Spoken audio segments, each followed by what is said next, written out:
कि हे भगवान आप कैसे हो, हे ईश्वर आप कैसे हो।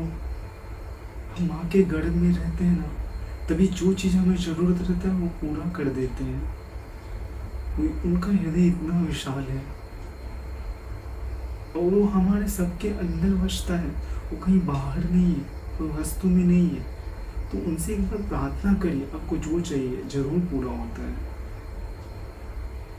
आपको जीवन में क्या बनना है उनसे कभी मांगिए, कभी पूछिए। वो सर्वेश्वर सबके अंदर है, वो कहीं बाहर नहीं बसता। उसे बाहर कहीं ढूंढेंगे ना, नहीं मिलेगा। वो खुद के अंदर ही मिलेगा।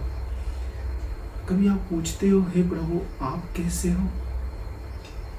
कभी भगवान ईश्वर से आप ये नहीं पूछते हो कि आप कैसे हो? उनसे दिन रातें मांगते हैं, कहते हैं कि मुझे धन दे दो, मुझे पैसा दे दो, मुझे पुत्र दे दो, मुझे बेटा दे दो, मुझे अच्छी वाइफ बीवी दे दो। कभी आप उनसे उनके लिए आंसू नहीं बहाए, उनके लिए कभी रोइए, कभी आंसू बहाइए।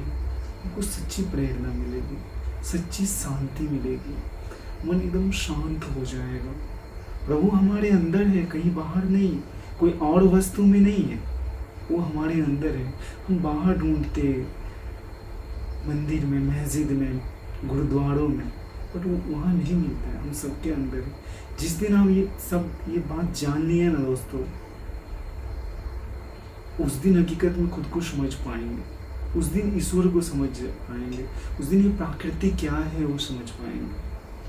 उनका हृदय इतना विशाल है ना दोस्तों, तो बिना मांगे ही दे देते हैं जिसको जितनी जरूरत रहती है। उसको कभी ढूंढिए अपने अंदर, अपने अंतर मन से पूछिए कि प्रभु कहाँ है, आप कहाँ हो, आप कैसे हो।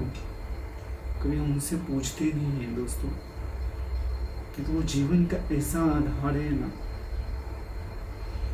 वो वायु रूप में बहते हैं, वो अग्नि भी है।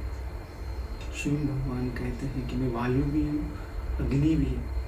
वो जीवन का स्रोत है। हम उनसे जानने की, हम उन्हें जानने की इच्छा नहीं करते हैं दोस्तों। मेरे प्यारे देशवासियों, मेरे प्रियजनों, खुद को जानिए। जिस दिन आप खुद को जान लिए ना, उस दिन और कुछ जानने के लिए रह नहीं जाता है। थैंक यू दोस्तों, धन्यवाद आपका।